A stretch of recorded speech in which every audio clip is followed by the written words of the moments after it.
Thank you, Susan.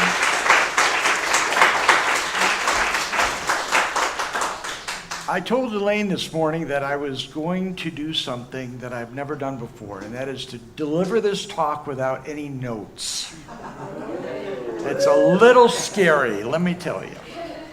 So one of the things that I do when I speak is I move, because I've got Sagittarius in my chart, big time.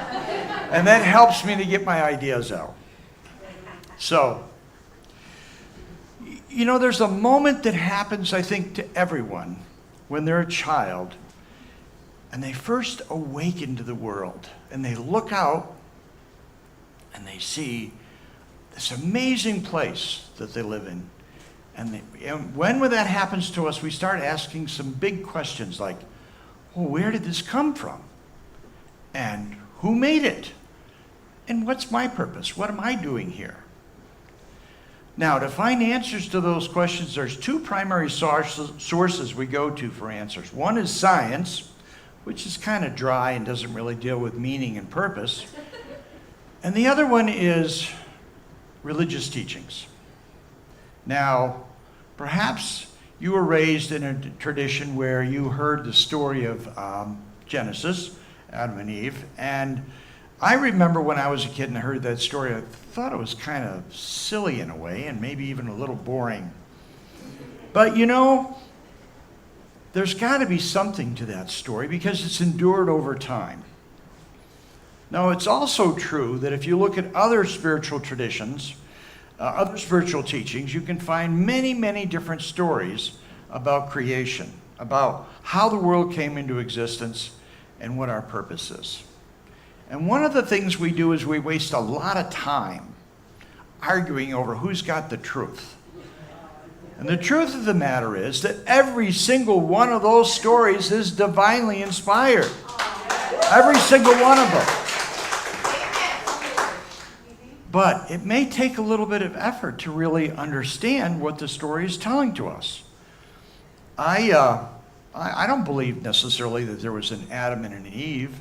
What I do believe is that there was a moment where things began, and that's really what that story is about.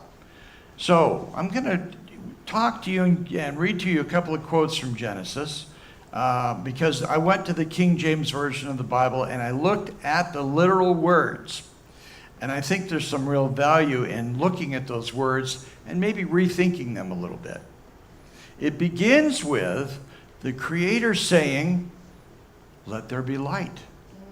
Now, isn't that interesting? Because what science has taught us in the last 50 years or so is that the universe does have a beginning point that happened 13.7 billion years ago, and it's called the Big Bang. Now, what's the Big Bang? It was an explosion of light or pure energy. So isn't that interesting that the Bible and science are kind of saying the same thing, but then their paths kind of diverge. And so the next thing that's important for us to look at in the creation story is it says in Genesis 1:27, "And so God created man in his own image, and in the image of created him, male and female created he them." Now, people usually look at that first that statement and they focus on what does it mean to be created in the image of God. Does that mean God was white? Does it mean he was red? Does it mean he was yellow? Does it mean he was male? Does it mean he was female? That's missing the point altogether. It really is. The truth of the matter is, when it says that God created us in our images, it's the second part of that statement that really speaks to him, to the image of God. Created him male and female. That's what it says in the verse. So that means the original man was both male and female. Now that doesn't mean hermaphroditic necessarily. Okay? I mean that's looking at things too literal, and looking at things literal gets us in trouble. We have to start to see that things are often symbolic in our spiritual teachings. So what does it mean that Adam was both male and female? It means that there was an assertiveness within him and a receptivity within him. And Spirit says, well, this is where you can hang out. This is paradise. You can have anything you want. All your needs are provided for. You just one thing. Don't eat any fruit from this tree over here. Because on that day that you eat that fruit, on that day you shall surely die. So what does Adam do? Hangs out. Has a pretty good time. And it's interesting. The next thing that happens is Spirit comes along and says, I don't think it's good that Adam should be alone. So I think I will make for him a companion. Now, isn't that strange? Wouldn't you think if you were in paradise hanging out with a big kahuna, that would be enough companionship for you? Why would you need a woman? Well, it's not about the creation of specifically a woman. It's about recognizing and identifying the masculine and feminine within the whole being. Because at that point, when Eve comes onto the scene, and remember, how does she come onto the scene? Well, there's two passages that deal with that. One of them says that God put Adam to sleep, removed his rib, and out of that rib he fashions Eve. And that's kind of interesting. Why? Well, the second passage, and this is later on in the story, it says that what Spirit does is he gathers together a bunch of dirt and he breathes life into that dirt, and that was how he made Adam. So it's interesting, there's two different variations in the Bible. Well, and then what's that about? Maybe there's two different stories that were being integrated. But actually each of those has an important piece for us. The first part is being fashioned from Adam's rib is saying that initially there's a wholeness. And it isn't being separated completely. It is consciousness becoming aware of the fact that there is assertive energy and there is receptive energy. Now, we don't have a corner on blaming women for being kicked out of paradise. There's other mythological stories, like the story of Pandora. Well, Pandora opened the box and created all the troubles. But it isn't specifically the female of the species. It's that receptivity that causes the problem. And that receptivity exists in every single person. So when Spirit makes the distinction of Adam and Eve, what happens? Well, Eve is hanging out in the garden one day, and the serpent comes up and says, hey, what's the gig here? She says, well, we can, this is paradise, and we get to hang out here, and everything's great. And all of our needs are provided for. We can eat all this fruit, and everything's great, except for there's this one tree over here that we're told we're not supposed to eat from, because if we eat from that tree, on that day we shall surely die. And the serpent goes, well, listen, that's not really what's going on here. Let me tell you, if you eat from that fruit, on that day your eyes will be opened, and you will see the world with fresh eyes. And on that day, you will know good and evil, and you will become godlike. Well, so Eve goes to Adam and says, sounds kind of interesting, having our eyes open and becoming godlike. And so they decide that they're going to eat the fruit. And that becomes a very serious problem for them, because they do eat the fruit, their eyes are open, and what their immediate response is that they're ashamed. And then what they do is they go and they hide. The Creator comes out and says, where are you? What are you doing? And the Creator figures out that they have actually eaten of the fruit, and because of that, they're exiled from paradise and told they can't ever come back. Now, there's 4 consequences to this. First of all, the traditional interpretation of the story is we blame Eve and thus women, so we say that women are responsible for the troubles of mankind in the world. Do you know, as recently as 100 years ago, there were people that were arguing against giving anesthesia to women in childbirth because it says in the Bible women are supposed to suffer? I mean, that kind of crap, is one of the consequences of looking at this story in a literal way. The second thing that comes out of that story that's a problem is The world, Adam and Eve are kicked out of paradise into what? This world. So what we end up thinking about is that this world is a place of exile. It's a place of punishment. So that, I think, predisposes us to look at the world with contempt. Oh, this place isn't important. Do we not see contempt when we pollute? We treat the world as if it's not important. We treat other creatures and beings as if they're not important because this is the place of punishment and exile. The third problem is we're taught that having initiative is bad.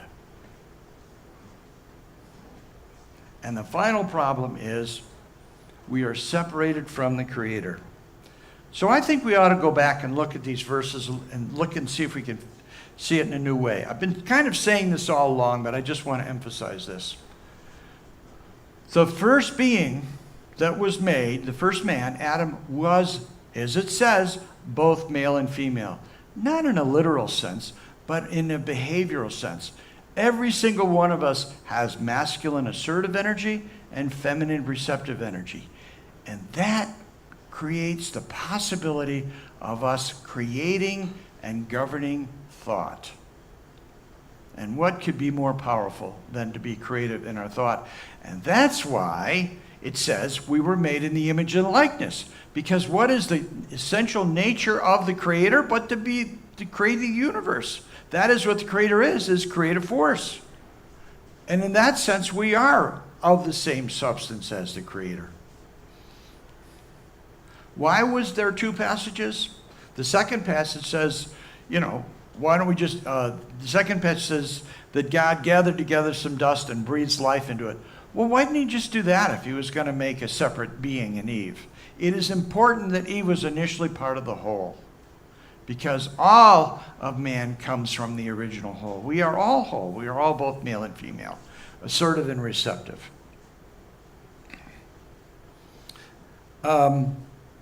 And I believe that initiative is something that Spirit puts in us. When we look at the world and we have a sense of wonder and we start to ask those questions, where do those questions come from?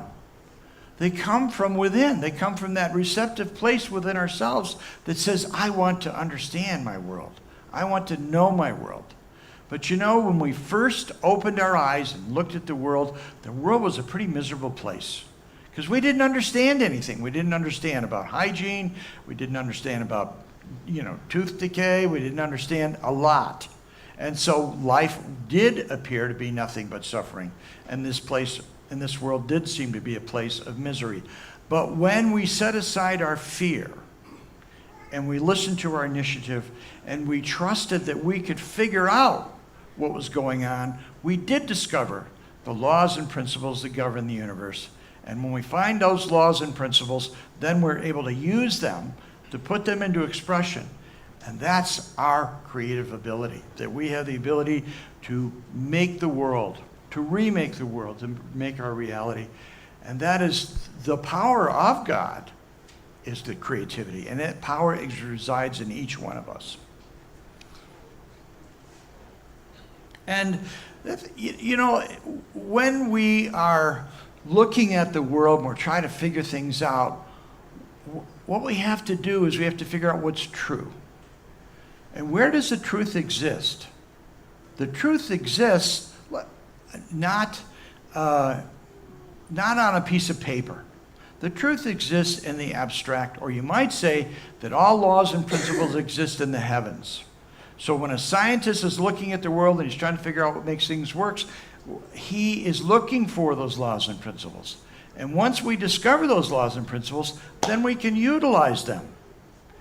It is true that we create our reality. And I think this is one of the things you hear a lot in the New Age. And that's right, that's true. But then you sometimes hear people say you can create the world any way you want.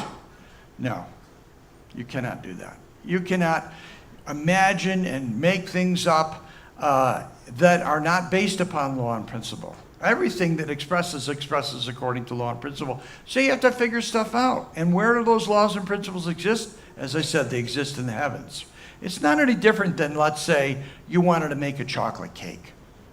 Well, to make the cake, you got to have a recipe. And maybe there's a cookbook that's got the recipe written in it. Or maybe it's in your mom's mind.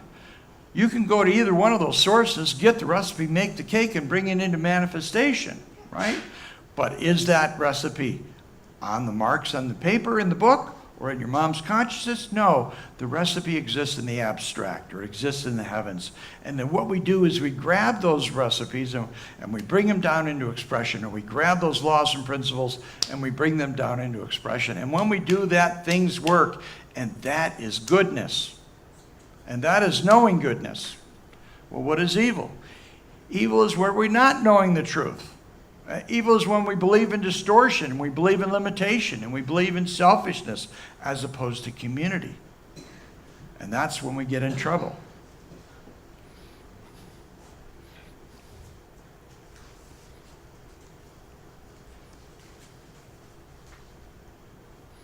So, the world is the place where we get to know what's in the heavens. So in a way, think about it this way. The world is the realization of what's in the heavens. Otherwise, it's just thought. It's just an abstraction. And if we don't test it, if we don't work on bringing things into expression, then we never know what's true and what's not true. So the world is as necessary to the heavens as the heavens is to the earth. Because this world is a place in which we see the majesty of creation. Is this world a place in which we are exiled from the Creator? Heck no. The Creator has been with us all through our lives. Think about all the different ways that the Creator sustains you. How many things that our body does, there's really nothing short of miraculous. We do digestion, we see, we hear, we feel. All of these things are beyond our control. Our personal ego doesn't manage that. We just kind of steer a little bit, you know. But where does that really happen? It happens because Spirit has willed it into our beingness. And in that sense, Spirit is as close to you as your breath. This is not a place of isolation. This is not a place of punishment. This is a place of realization of the divine, of those laws and principles. Because when you figure out what's true and you start to work with it, you're left with a sense of awe. And you look at your world, you look at the mountains, and how can you not have a sense of, wow, this is amazing, this place in which I live. And isn't the Creator that made this world an awesome being? And when we sense that, when we feel that, there's a part of us that looks at our world and wants to say something like, hallelujah. Thank you.